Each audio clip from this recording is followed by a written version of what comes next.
This photograph was taken sometime between 1943 and 1944. No official caption survives. No photographer ever claimed it. We don't know the exact location, only that it was somewhere in German-controlled Europe, deep inside a facility that did not appear on maps. In the image, a young woman kneels on a narrow bed, clutching a blanket to her chest as if it's the only thing anchoring her to reality.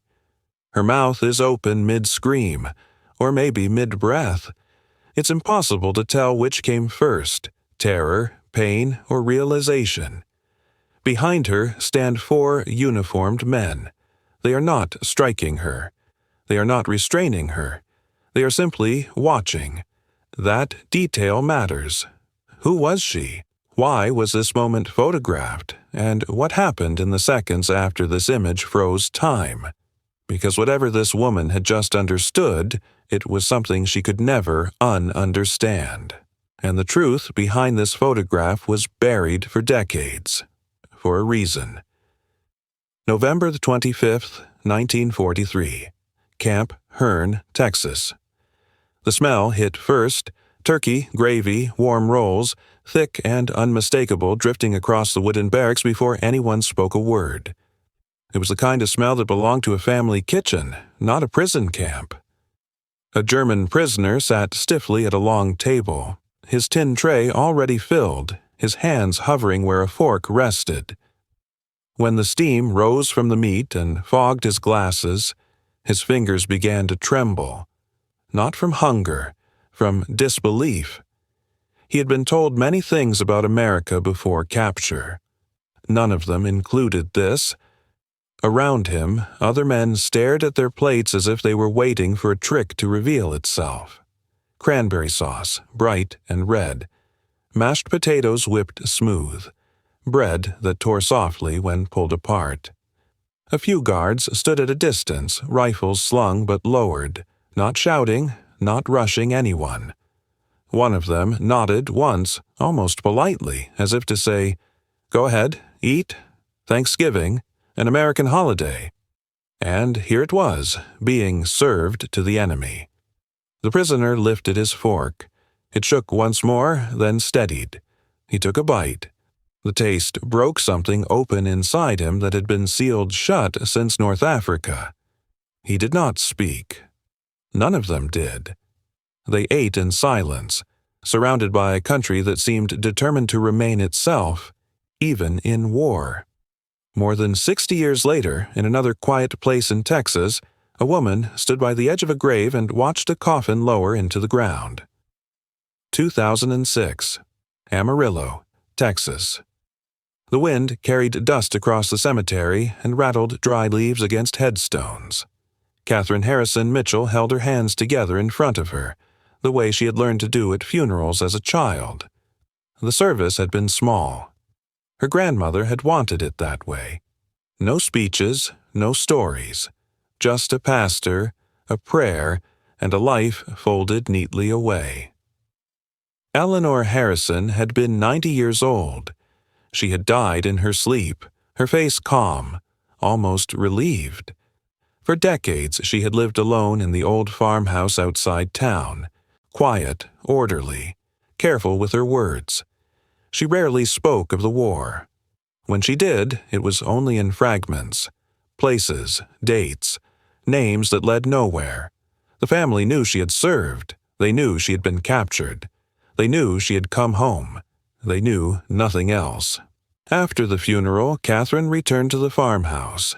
The air inside still carried the faint scent of dried lavender, the same sachets her grandmother had tucked into drawers years ago. The house creaked as it always had, boards complaining softly with each step. In the attic, afternoon light filtered through a small window, illuminating dust motes that drifted lazily, as if time moved more slowly there. She was sorting through old trunks when her foot caught on a loose board. It shifted under her weight, lifting just enough to reveal a dark gap beneath. Catherine knelt, pried it up, and reached into the space. Her fingers brushed against cold metal. The box was small, rectangular, its surface rough with rust. The lock had long since surrendered to time. Inside lay a leather-bound journal, its edges softened by years of handling, a bundle of letters tied with faded red ribbon, and a medal Catherine recognized only after a moment's hesitation. A Purple Heart. Her breath caught. No one in the family had ever mentioned it. She opened the journal. The handwriting was careful, deliberate, the ink faded but legible. The first line stopped her cold. "If you're reading this, I'm dead, and the truth can finally be told." Catherine sat down on the attic floor, the journal resting in her lap, the quiet of the house pressing in around her. Outside, America moved on as it always had. Cars passed on distant roads. Radios murmured in neighboring houses. But in that attic, time began to fold back on itself. During the war years, the country had been louder, busier, more alive than it had ever been. Factories ran 3 shifts a day, lights blazing through the night as men and women built planes, ships, tanks, anything that could carry the war across oceans. Victory gardens sprouted in backyards and schoolyards. Ration books were folded into pockets and purses. Families gathered around radios in the evenings, listening together, waiting together. It was an America bound by shared purpose, convinced that sacrifice mattered, that decency was not a luxury, but a duty. The generation that lived through it would later be called the greatest generation, though at the time they had no name for themselves. They simply did what needed to be done. And part of what they did, quietly without banners or speeches, was decide how to treat the people they fought. The journal pages turned beneath Catherine's fingers. Her grandmother had written about uniforms, about training, about learning to move through the world as an officer. She had written about believing in rules, in laws that were meant to protect soldiers because they were human beings first. Then came a line that made Catherine stop reading and stare at the wall. While they tried to erase me in Europe, it read, "America was feeding our enemies like guests." The words did not fit together easily. They created a dissonance that demanded attention. Catherine read them again, slower this time. Outside, the late afternoon sun dipped lower, casting long shadows across the fields beyond the house. The same fields her grandmother had looked out over as a young woman. The same land that had sent sons and daughters to war and welcomed them back again. This story, Catherine realized, was not going to be about victory in the way history books usually told it. It was not about battles won or territory gained. It was about something quieter, harder to measure, and far more fragile. It was about how America treated human beings, even when they were enemies. She turned the page and kept reading, unaware that somewhere, decades earlier, a German prisoner in a Texas camp had once lifted a trembling fork and tasted a country he had been taught to hate. In the spring of 1942, the war reached Amarillo not through bombs or sirens, but through the radio. Every evening, Eleanor Harrison sat at the small wooden table in the farmhouse living room, the glow of the dial casting soft amber light across the walls. The announcer's voice crackled through static, steady and grave, listing places that felt impossibly far away: Corregidor, Tobruk, the Atlantic convoys, yet somehow close enough to touch. Eleanor listened without speaking, her hands folded tight in her lap. Across from her sat her father. Thomas Harrison had come home from the First World War with a limp he never complained about and a silence he never explained. He had fought in France, in a forest whose name Eleanor had learned as a child but never dared to ask about. Belleau Wood. Sometimes, late at night, she heard him wake suddenly, breath sharp as if he were still there. In the daylight he was steady, practical, gentle in a way that came from having seen too much. When Pearl Harbor was attacked, Eleanor's two older brothers enlisted within days. Letters came irregularly after that, thin envelopes covered in foreign stamps, filled with careful reassurances that said little and meant everything. Eleanor read them slowly, then read them again, memorizing the shape of her brother's handwriting. She wanted to do more than wait. One night after the radio fell silent, Thomas looked at her across the table.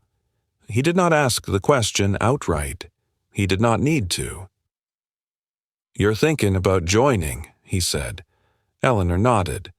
"The Women's Army Corps is recruiting. They need radio operators. I can help." He studied her for a long moment, his eyes tired but clear. "War isn't what you think it is." "I know," she said, though she did not really. He stood, walked around the table, and placed his hands on her shoulders. They were rough hands, shaped by years of work and older battles. "If you go," he said quietly, "you come back, no matter what happens. You promise me that." "I promise," Eleanor said. She would repeat those words to herself for years. Training took her far from the dust and quiet of the Texas plains and into a world of schedules, commands, and shared purpose. The Women's Army Corps camp buzzed with motion from dawn until lights out. Eleanor learned to sit for hours at a desk with headphones pressed tight, translating rapid bursts of sound into meaning. Morse code became second nature. Dots and dashes stopped being symbols and turned into voices. It was there she met the women who would become her world. Dorothy Kowalski, Dot, had the hands of a nurse and the steady presence of someone who had already learned how fragile bodies could be. Frankie Chen saw patterns where others saw noise, her mind always a step ahead, her patience endless. Betty Jean Morrison was the youngest, bright-eyed and determined, working twice as hard as anyone to prove she belonged. They studied together, trained together, laughed together in the brief moments they were allowed to forget the war. They shared photographs from home, stories of families waiting and worrying. Eleanor wrote to her father every week, careful to reassure him, careful not to describe the moments when fear crept in around the edges. One afternoon, they were gathered in a small classroom while an instructor stood at the front holding a thin booklet. "The Geneva Convention," he said, tapping the cover. "If you're captured, you give only your name, your rank, and your serial number. Nothing more. You're entitled to humane treatment, medical care, communication through the Red Cross. These rules exist so that war does not become something else entirely." Eleanor underlined every sentence in her notes. The words felt solid, dependable, a framework, a promise. In 1944, that promise traveled with her across the Atlantic and into Italy. Their communications unit was stationed south of Monte Cassino, close enough to hear the distant thunder of artillery roll through the hills at night. The winter was colder than Eleanor had expected, the damp seeping into stone walls and bones alike. She worked long shifts, headphones on, fingers moving quickly, relaying coordinates and requests she never saw the results of. During the day, smoke sometimes rose from the valley below. At night, the sky flickered with distant flashes like heat lightning that never ended. Letters from home took weeks to arrive. When they did, Eleanor read them by the light of a small lamp, her father's careful handwriting anchoring her to a world where fences needed mending and fields still waited to be planted. She wrote back whenever she could, telling him she was fine, that she was safe, that she remembered her promise. The night everything changed began quietly.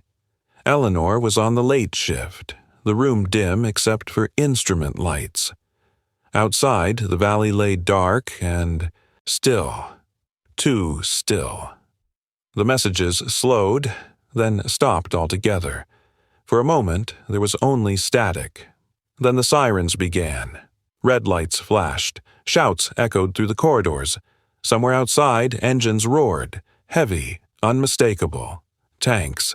The sound rolled toward them, growing louder with every second. "Evacuate!" someone shouted. "Burn! Everything!" Eleanor tore off her headphones and ran. She found Dot, Frankie, and Betty in the hallway, their faces pale but determined. They moved together, as they had been trained to do, toward the rear exit where trucks were supposed to be waiting. They never reached them. In the courtyard, flashlight beams cut through the darkness, blinding and harsh.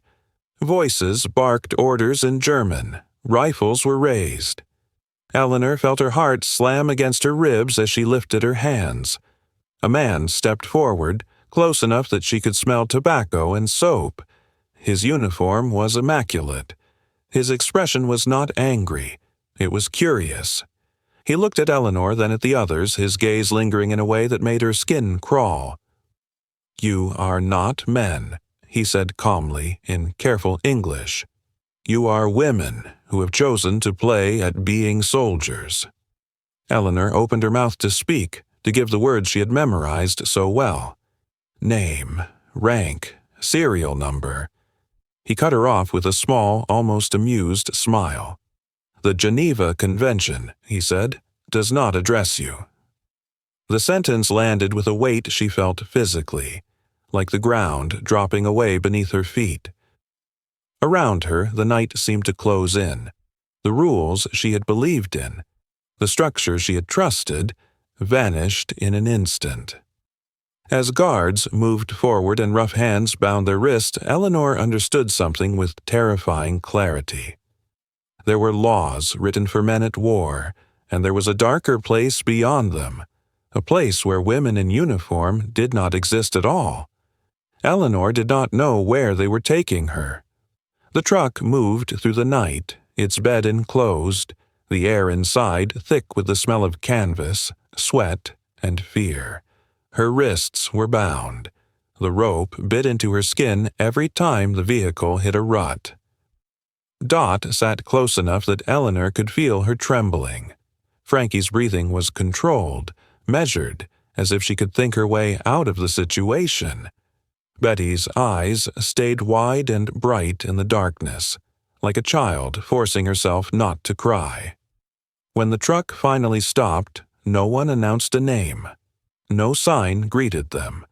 There was only the sound of a gate opening and the vehicle rolling forward again, as if the place had always been expecting them.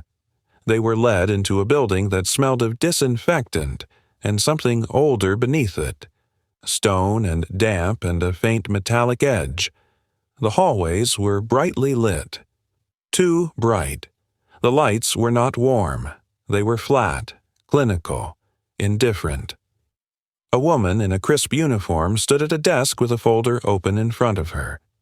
She did not look surprised to see them. She looked ready. A pen scratched across paper. A file was turned. A voice spoke, polite, precise, almost bored. Name. Eleanor's throat felt dry.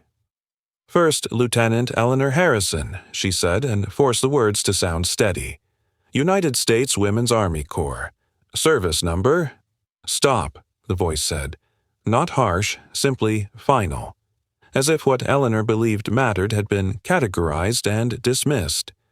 In another room, somewhere deeper inside, another desk waited. Another file, another set of forms. The building did not feel like a prison in the way Eleanor had imagined prisons. It felt like an office. It felt like paperwork made real.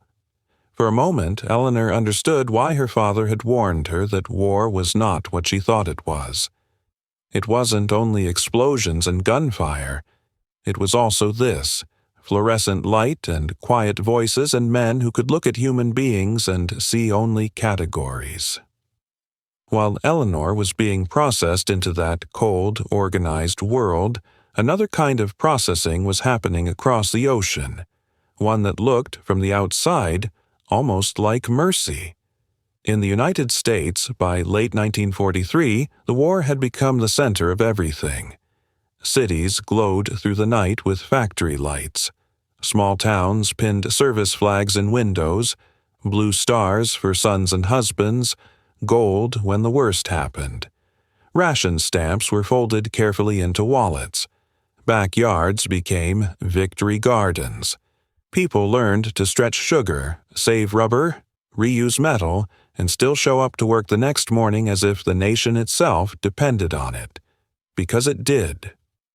And within that same America, busy, strained, determined, there were prisoners.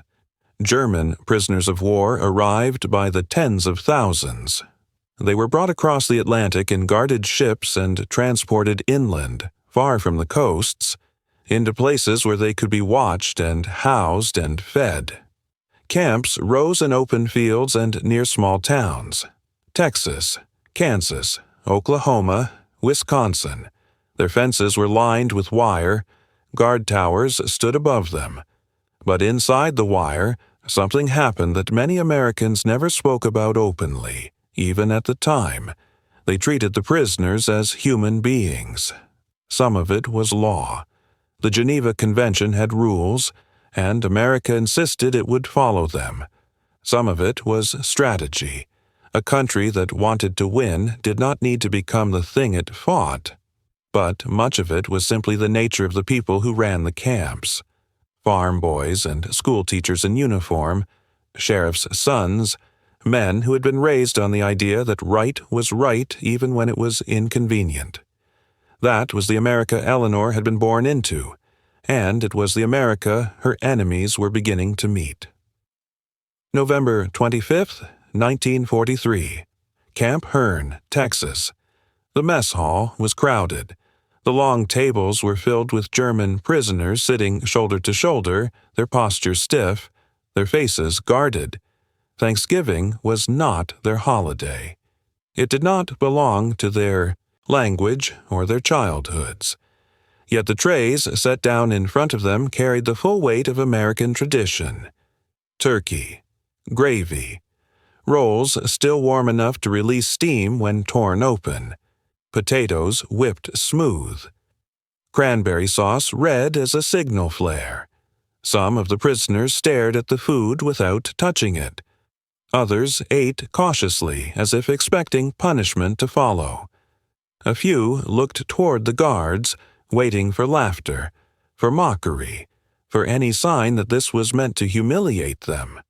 The guards did not laugh. One of them, an older corporal with a face weathered by Texas sun, watched them for a moment, then turned away. He had done his duty. The meal was served. What the prisoners did with it was up to them. A German soldier lifted his fork. His hand shook. He pressed his lips together to keep them from trembling, too. Hunger wasn't new to him. But this kind of food in a camp, on an American holiday, that was new. That made his stomach tighten for reasons he could not explain. He took a bite, and the taste did something he had not prepared for.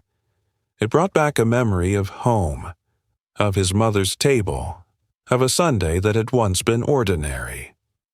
The warmth of the gravy felt like an insult to the world he had come from, where everything had become cold and hard. He swallowed. He kept eating. He did not look at anyone. The most difficult thing to accept was not the food. It was the quiet dignity with which it was given. Months later, in another camp in another state, the same kind of disbelief settled over another group of prisoners. This time not because of a holiday meal, but because of something even stranger. June 14, 1944. Camp Concordia, Kansas. The prisoners filed into a simple recreation building. Rows of benches faced a white screen. A machine sat at the back of the room, its metal body humming faintly. When the lights dimmed, the men stiffened. Some narrowed their eyes, suspicious. Others held their breath. Then the projector began to run. A film flickered to life. Faces appeared. Music swelled. Not propaganda shouting commands, just a story, an American story. Laughter, romance, ordinary life captured on celluloid and sent spinning through a beam of light. The prisoners sat still, stunned by the sheer normality of it. An American guard leaned against the wall, arms crossed, watching them watch the movie. He was young enough to be their son. He did not gloat, he did not mock. He looked almost bored, as if this too were just part of the routine. Another item on the schedule. Recreation period. That was what made it unsettling. America was behaving as if even wartime had rules, not only for Americans, even for Germans behind wire. The camps were not paradise. There were fences and searches and orders that had to be obeyed.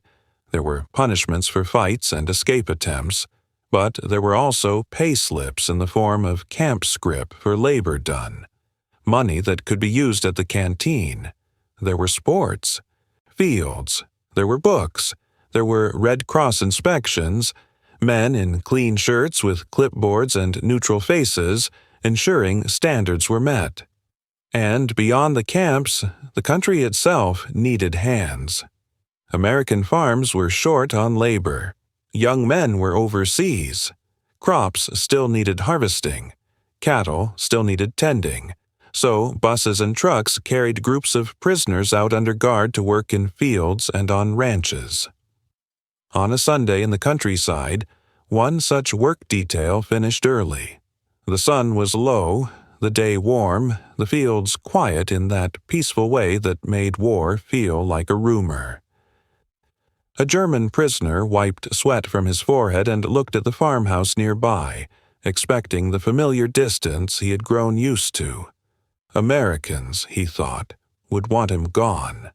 They would not want him near their table. A woman stepped out onto the porch and called to the guard, not to the prisoners. She said something Eleanor would later write down from another man's testimony, a line that sounded almost impossible. "Y'all can bring them boys in," she said. "Dinner's ready." The guard hesitated, then nodded. The prisoners walked into the house stiffly, boots scuffing the floorboards. The smell inside was overwhelming. Roast meat, bread, coffee, a pie cooling on the counter, a table set with plates that did not look like camp tin. A man bowed his head, and everyone did the same. A prayer was spoken, not for victory, not for revenge, for food, for family, for the boys overseas, for the world to be made right again. The German prisoners stood there like ghosts in someone else's life. When the prayer ended, the farmer's wife began passing dishes as if this were normal. And in that moment, some of them began to understand the true power of America in wartime. It wasn't only factories and ships and soldiers. It was the stubborn insistence that decency mattered. In Texas, on a ranch where the land stretched flat and wide under an endless sky, another work detail learned the same lesson in a harsher, sharper way. The German prisoners had been driven out early. They expected hard labor. They expected insults. Some expected beatings. They had been trained to believe Americans were crude, violent, cruel. Near noon, a cowboy rode up, dust clinging to his boots and jeans, and shouted the words that made every prisoner freeze. "Time to eat!" For a split second, nobody moved. The prisoners looked at one another, their minds racing for the trap. A trick, a humiliation, a punishment disguised as kindness. The cowboy swung down from his horse and walked toward a simple table set under open sky. Smoke rose from a grill. Thick cuts of steak sizzled. A jug of something cold sat beside a stack of cups.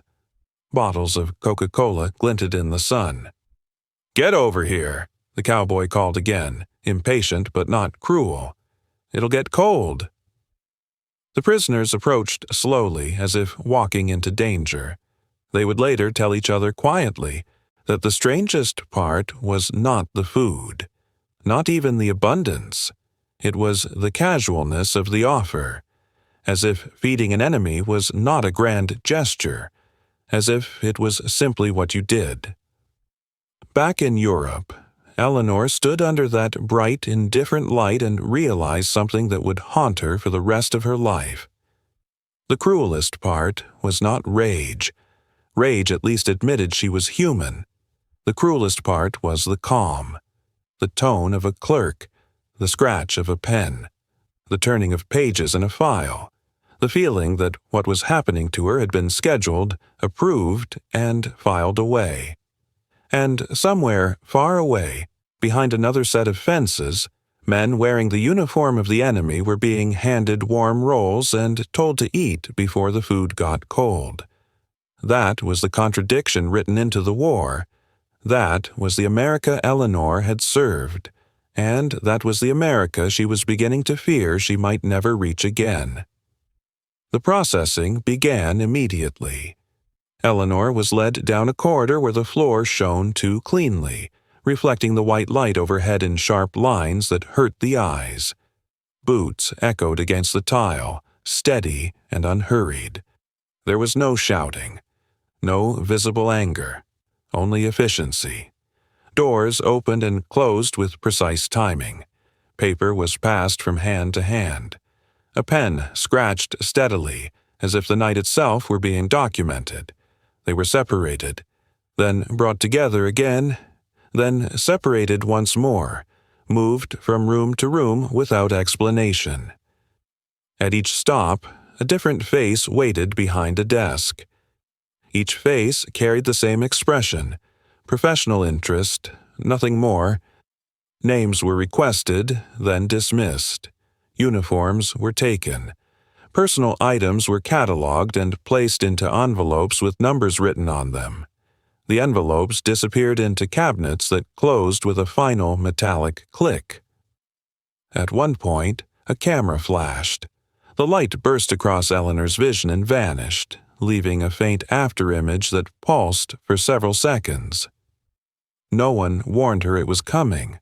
No one explained why.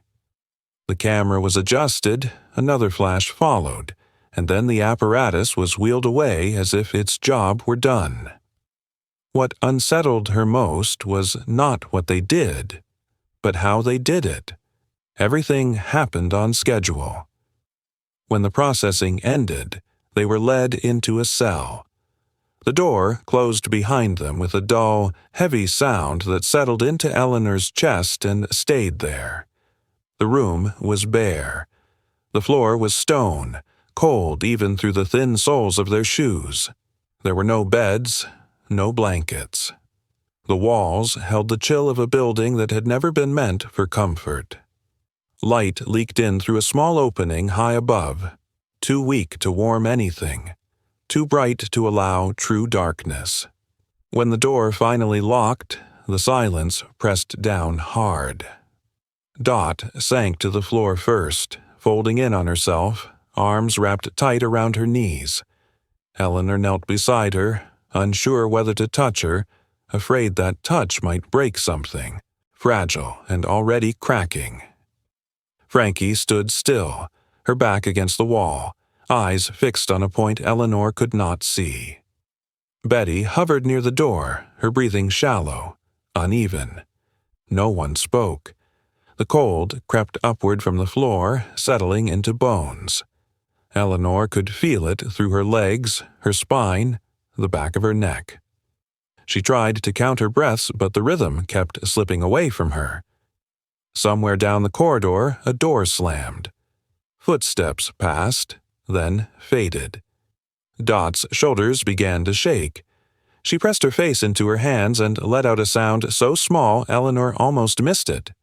Not a sob, something tighter, something held back by force of will.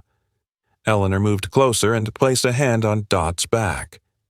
Dot flinched at first, then leaned into the contact, her breath hitching as if she had been holding it all day and could no longer manage. "We'll get through this," Eleanor whispered, though she did not yet know how. Hours passed, or minutes. time behaved differently in that place, stretching and collapsing without warning. Eventually, exhaustion forced them into uneasy positions along the wall. Eleanor sat with her back against the stone, knees drawn up, arms wrapped around herself for warmth. She thought of her father. She thought of the promise she had made in a farmhouse living room while the radio hummed softly in the background. "You come back." The words rose unbidden, fragile but stubborn. She leaned toward the others, keeping her voice low, afraid that even the walls might be listening. "Listen to me," she said. "All of you." Dot lifted her head. Frankie turned slightly. Betty's eyes flicked toward Eleanor, wide and searching. "We're still soldiers," Eleanor said. "They took our uniforms. They took our things. But they don't get to take that."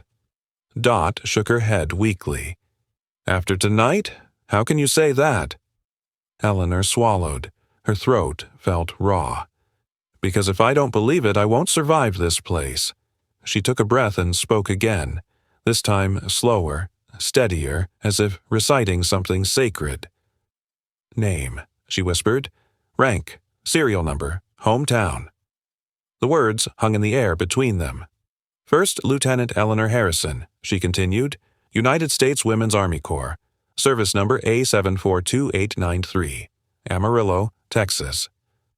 For a moment, nothing happened. Then Dot's voice joined hers, trembling but clear. "First Lieutenant Dorothy Kowalski, United States Women's Army Corps. Service number B384217, Chicago, Illinois." Frankie followed, her tone precise, controlled. "First Lieutenant Francis Chen, United States Women's Army Corps. Service number C95682, San Francisco, California." Betty hesitated, her voice barely more than a breath.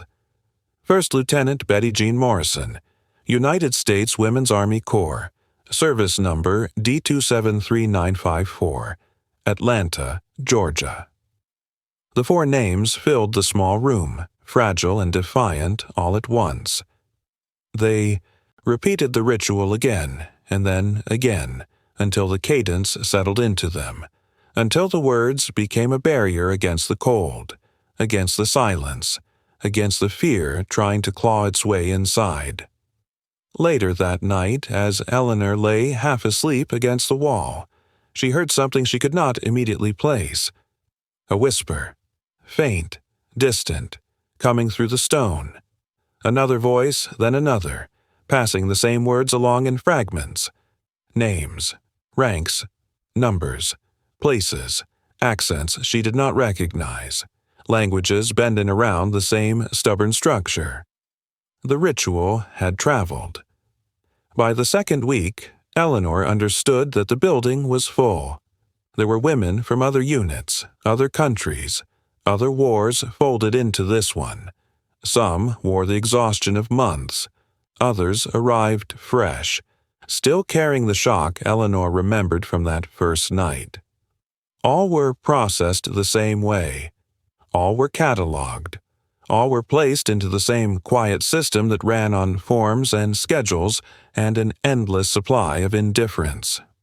Outside, Germany was breaking apart. Bombs fell on cities.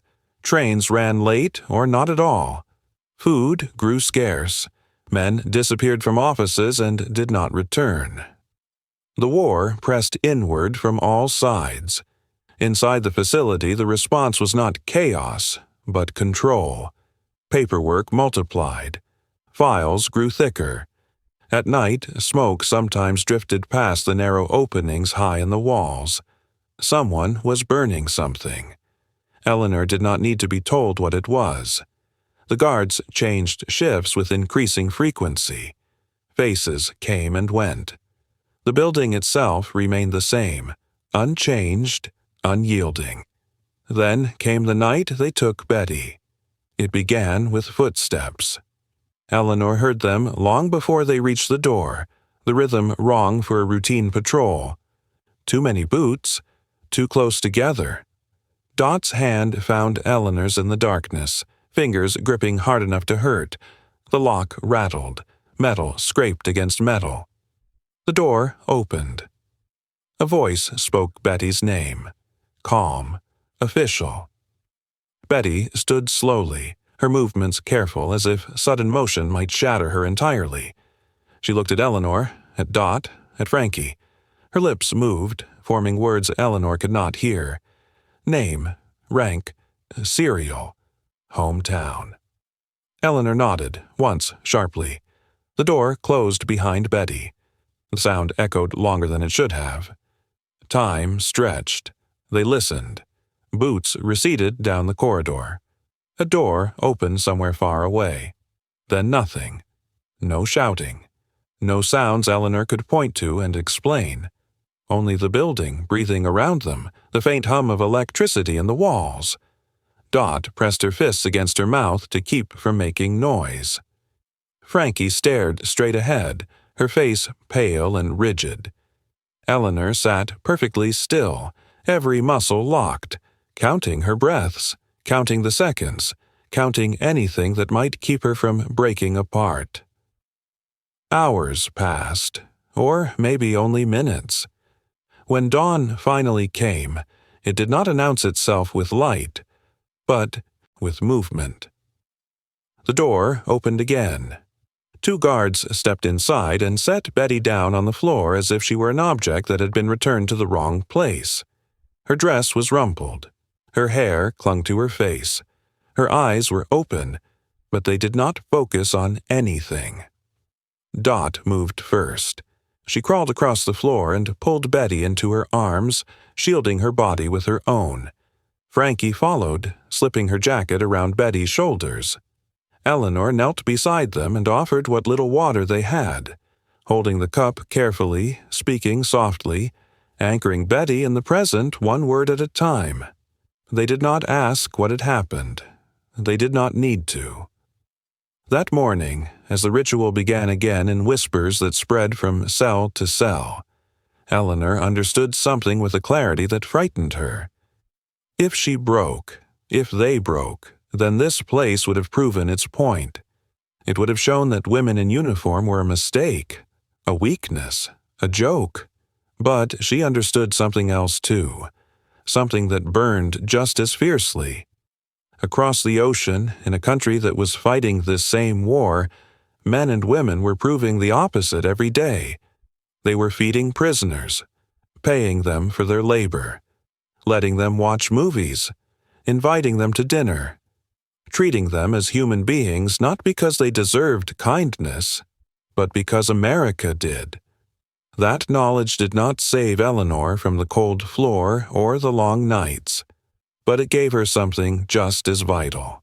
It gave her a reason not to disappear. After Betty was returned to the cell, something shifted. The fear did not vanish. The cold did not ease. The routines continued with the same mechanical precision, but the women no longer waited for the next blow in the same way. They had crossed a threshold together, and on the other side of it, despair had lost some of its authority. Ellie understood then that survival here was not a matter of strength or endurance alone. It was a matter of definition. If they allowed this place to define who they were, the war would already be over. So they chose another definition. Each night, after the lights dimmed and the guards' footsteps faded, the ritual began again. Names, ranks, numbers, hometowns. It was not shouted, it was not dramatic. It passed softly from cell to cell, sometimes barely audible, sometimes steady and clear, depending on the night. What began as a way to remember became something else entirely. It became resistance. Ellie stopped thinking of the ritual as comfort. She began to think of it as discipline. This was not prayer. This was drill. This was formation held without bodies, a line held without weapons. A reminder that soldiers did not cease to exist just because their uniforms were gone. "This is another battlefield," she told the women quietly one night, "and we know how to fight on battlefields." They fought by caring for one another in ways the system could not anticipate. When someone returned, from questioning shaking so badly she could not stand, others lifted her without comment and held her upright until her legs remembered how. When someone could not stop crying, someone else sat beside her and breathed slowly until the panic eased. When someone stopped speaking altogether, the others spoke her name for her until she found it again. Frankie devised a system of taps against the wall, borrowed from Morse code. 1 tap meant caution, 2 meant safe, 3 meant someone needed help. Messages passed that way, small, practical things that reminded them they were not alone. Dot cleaned wounds with precious drops of water. Betty learned to sleep pressed between bodies so the cold could not isolate her again. Ellie listened more than she spoke, watching patterns form where the captors saw only compliance.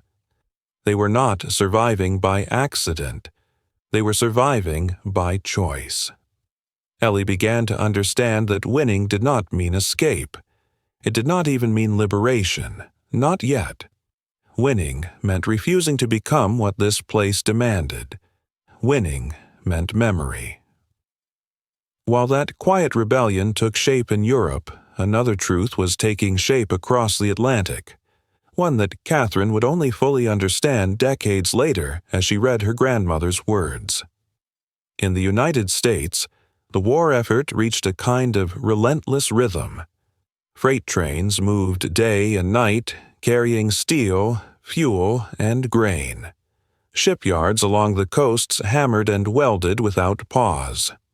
Aircraft rolled off assembly lines at a pace that seemed impossible only a few years earlier. Women stepped into factory jobs, farm work, clerical offices, and maintenance crews, doing whatever needed doing without fanfare. It was not a glamorous America. It was a tired America. But it was an America bound together by the belief that what they were building mattered, and that belief extended even to those behind wire. German prisoners continued to work on farms and ranches, supervised but not humiliated. They repaired fences, harvested crops, stacked hay. They were paid in scrip they could use at the camp canteen. Some saved it carefully. Others spent it on soap, tobacco, small comforts that reminded them they were still men. At Camp Hearn and places like it, holidays continued to be marked. Christmas brought extra rations, sometimes music. In Kansas, movie nights became routine. Sports leagues formed inside the camps, watched by guards who sometimes clapped without thinking. American guards called the prisoners boys, more often than Germans. Not kindly, not cruelly, just habitually, the way Americans addressed anyone under their authority. Farmers shook their heads at stubborn prisoners and told them to get back to work. Wives passed plates across tables and avoided looking directly at the wire that made the moment strange. They were not saints. They were not idealists. They were people who had decided that even war did not excuse cruelty. That decision, repeated thousands of times in small, unrecorded moments, became part of the nation's moral muscle. Ellie never saw those moments, but she felt their echo. The knowledge that somewhere the country she served was choosing restraint gave her something she could not explain to the others without sounding naive. It did not lessen her anger. It sharpened it. It made clear the line between what war demanded and what people chose to become while fighting it. As the months dragged on, the building grew more restless. Guards whispered to one another. Supplies thinned. Entire offices were emptied overnight. Smoke appeared more frequently now, rising in the early hours, thick with the smell of burning paper. The war outside was turning. Ellie could feel it in the air, in the way authority grew brittle. The routines tightened, then faltered. Some faces vanished. Others appeared, younger, harder, less certain. The system that had seemed invincible revealed its cracks. Still, the women held. Then, one morning, the sounds changed. Artillery thundered closer than it ever had before. Not distant, rolling echoes, but sharp, immediate cracks that rattled the walls. Shouts followed. Commands shouted and repeated, voices pitched higher than Ellie had ever heard them. The guards ran. For the first time since her capture, Ellie felt something like hope, and something like fear of hoping. The building shook. A door slammed somewhere down the corridor, then another, and then, unmistakably, voices speaking English. The cell door burst open. Light flooded in, harsh and sudden. Ellie squinted, raising a hand to shield her eyes.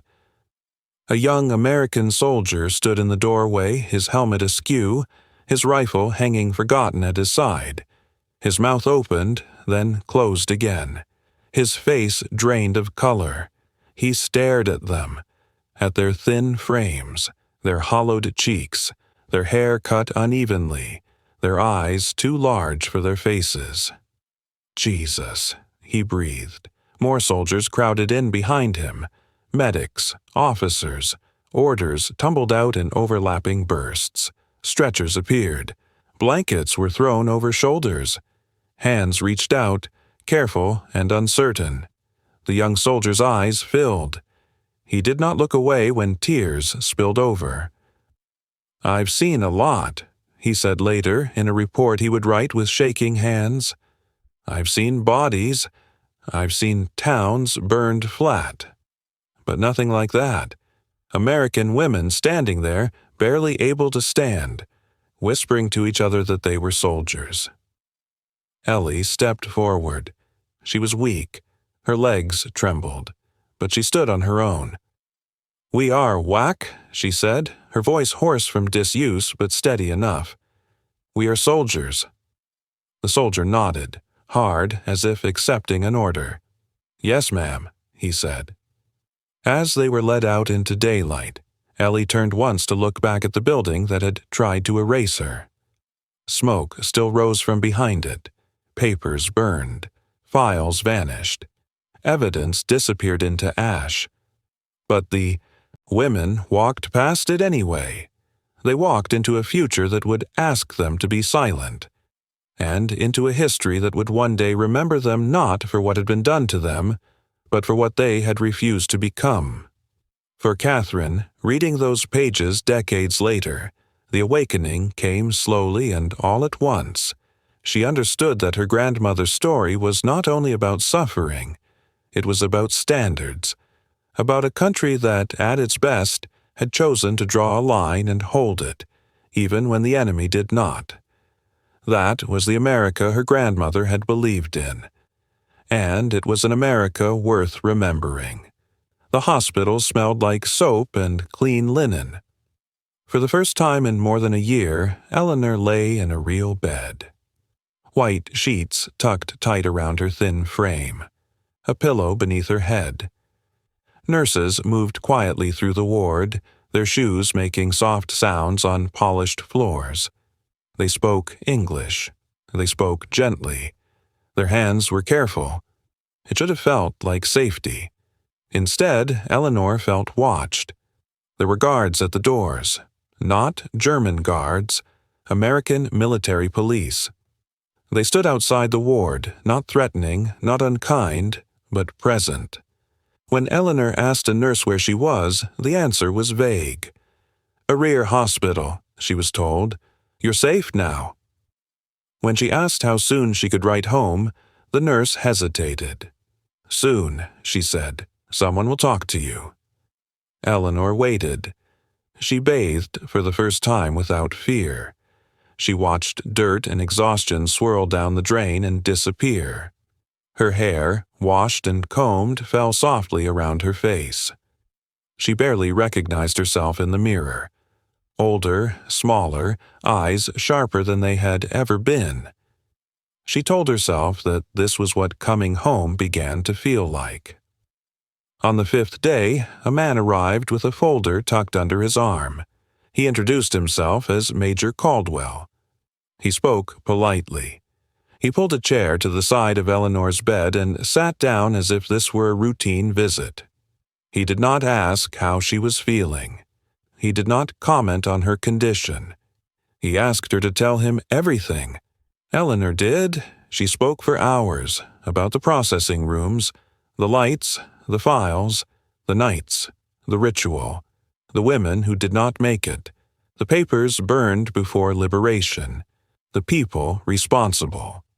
She did not spare details because she believed, truly believed, that this was why she had survived.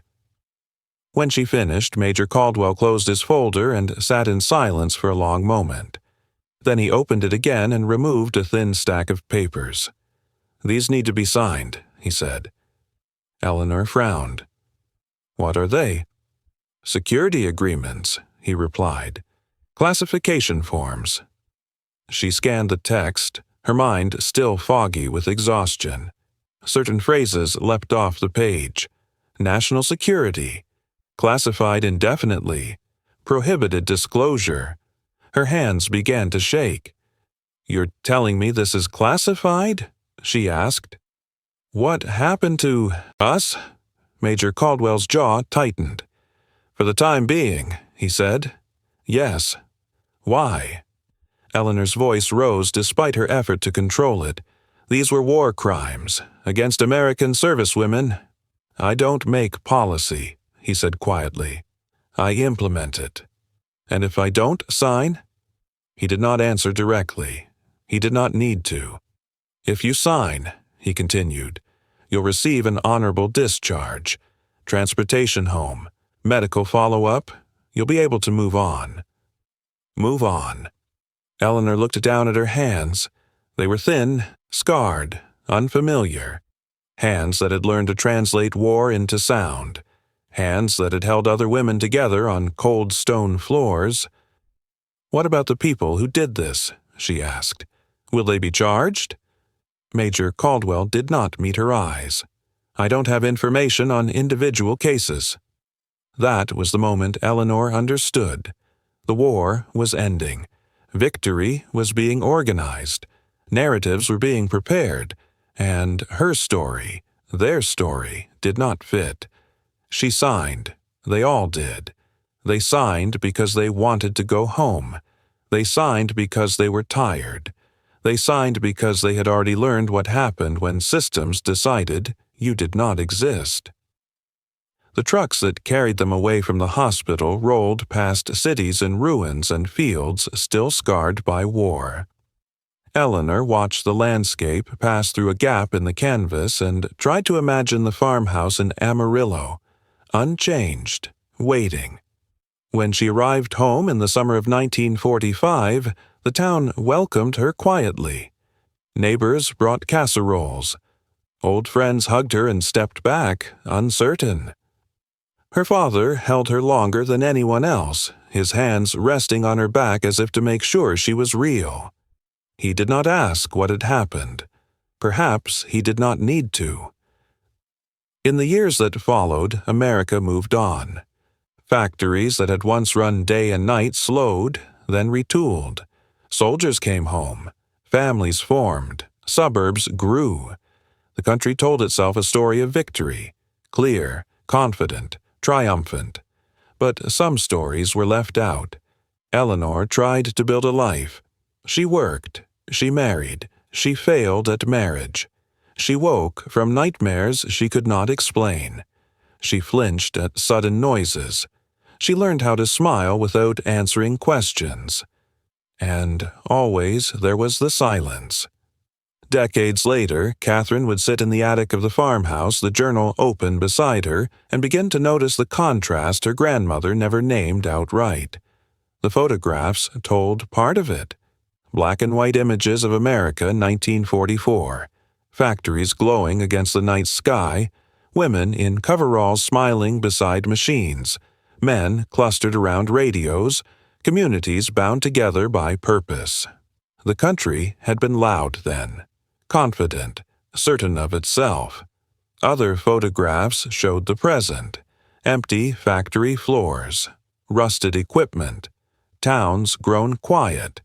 Conversations fractured into arguments that never seemed to end.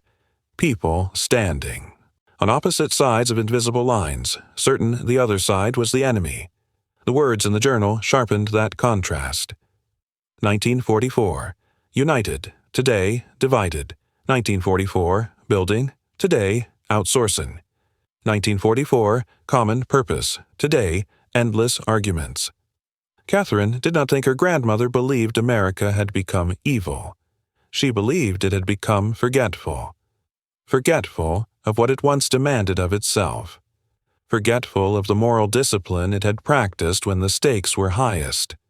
Forgetful of the fact that strength and decency were not opposites, but partners.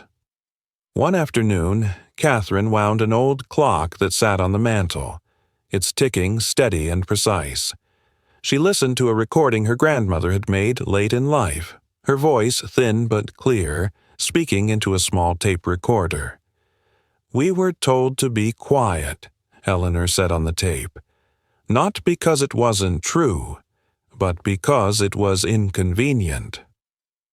Catherine looked around the room. The photographs, the folded flags, the life lived carefully between lines of silence. A question formed that she could not push away. How did a country that could feed its enemies become a country that asked its own soldiers to disappear? The clock kept ticking, and the answer did not come. Catherine brought the journal with her the first time she spoke about it in public. The meeting was small, held in a community room borrowed from the local library. Folding chairs filled the space, most of them occupied by older men and women who had come out of habit as much as curiosity. Veterans wore caps stitched with unit names and dates. A few younger faces sat among them, teachers, students, neighbors who had heard that someone was bringing a story worth listening to. Catherine stood at the front with the journal cradled carefully in both hands. Its leather cover was worn thin, softened by decades of being opened and closed in secret. She did not know exactly what she would say. She only knew that the words inside had waited long enough. "My grandmother served in the war," she began. She didn't talk about it. Not to her family, not to her friends. She was told not to. She paused, looking out at the faces before her. Some nodded. They understood silence. They had lived with it, too. "She wrote everything down," Catherine continued. She believed that someday someone should know. When she finished reading a short passage about the ritual, about the names whispered in the dark, the room stayed quiet. No one clapped. No one spoke. The silence was not awkward. It was respectful. Then a man in the third row stood up. He was tall, though age had curved his shoulders. His hair was white, his accent faint but unmistakable. He held a folded piece of paper in his hand, as if he had been waiting for permission to use it. "My name is Hans," he said. "I'm not a veteran." He glanced around the room, then back at Catherine. "My grandfather was a prisoner here, in Texas, later in Kansas." A murmur passed through the room. "He never spoke much about the war either," Hans continued, "but he spoke about America." Catherine watched his hands tremble slightly as he unfolded the paper. He did not look angry. He did not look ashamed. He looked resolved. "I wrote this after he died," he said. "I didn't know where to send it. I think I know now." He read slowly, carefully. "My grandfather lost a war," the letter said. "He lost his country as he knew it. He lost friends. He lost years of his life." Hans swallowed and went on. But he never lost his faith in Americans. The room felt suddenly very still. "He told us they fed him when they didn't have to," Hans said. "He told us they worked him hard, but they paid him, that they let him watch movies, and that for 2 hours at a time he forgot he was a prisoner. He told us about Thanksgiving, about turkey, about how strange it felt to be treated like a human being by people he had been told were monsters. Hans folded the letter again. He came home believing something he never believed before, he said quietly, that a country is not only what it fights, but how it treats those it defeats. No one spoke for a long moment. Catherine felt her throat tighten. She opened the journal and read aloud the line she had underlined months ago. "We won," her grandmother had written. "Not because we survived. Not because the war ended. We won because in the darkest nights, when they tried to take everything from us, we still whispered our names." Catherine closed the book. For the first time since she had found it in the attic, the journal felt lighter in her hands. In the weeks that followed, the story traveled farther than Catherine had expected. Not widely at first, quietly, one conversation led to another. A local paper printed a short piece. A history teacher asked if she would speak to a class. A veterans group invited her to bring the journal again. Each time, she saw the same reactions. Pride, not the loud, chest-beating kind, the quieter kind that settles in the eyes and stays there. People remembered stories their parents and grandparents had told them, about factories running all night, about neighbors sharing rationed sugar, about the feeling that everyone was carrying something heavy together. They remembered an America that believed restraint was a form of strength. And when they heard about the prisoners, the men behind wire who had been fed, paid, allowed to remain human, they felt something else too. Recognition. "This is who we were," one man said after a talk. "This is who my father believed we were." Catherine began to understand that her grandmother's story was not an indictment. It was a reminder. America, Ellie had believed, did not win the war because it was perfect. It won because, at its best, it insisted on a moral standard that did not bend easily. Even when fear and anger made bending tempting. Even when the enemy did not return the courtesy. That insistence had not been written into speeches. It had lived in kitchens, in mess halls, in barns and fields, and movie rooms behind wire. It had lived in ordinary people making ordinary choices, feeding someone, paying someone, refusing to become what they hated. Ellie had seen the opposite too. She had seen what happened when systems convinced themselves that people were only categories. That was why the contrast burned so deeply into her memory. That was why she had written. Near the end of her journal, Catherine found a passage that felt like a final instruction. "If these pages ever leave this house," Ellie had written, "let them do one thing. Let them remind people that mercy is not weakness. It is discipline. It is a choice that must be made again and again." Catherine copied that passage and read it aloud at the next gathering. This time, when she finished, people stood. The applause that followed was not loud. It was steady. Years later, Catherine would return to the farmhouse one last time before selling it. The attic was empty now. The loose floorboard had been fixed. The lavender sachets were gone. She stood by the window and looked out over the fields, golden in the late afternoon light. She imagined her grandmother standing there decades earlier, older than she had ever been allowed to seem, carrying a truth she could not share. Catherine whispered the words Ellie had written for the end. "History remembers who won the war," she said softly. She paused, then finished the sentence, letting it settle into the quiet room. "But my family remembers who fed us when they didn't have to." Outside, the wind moved through the wheat, and the story finally was no longer alone.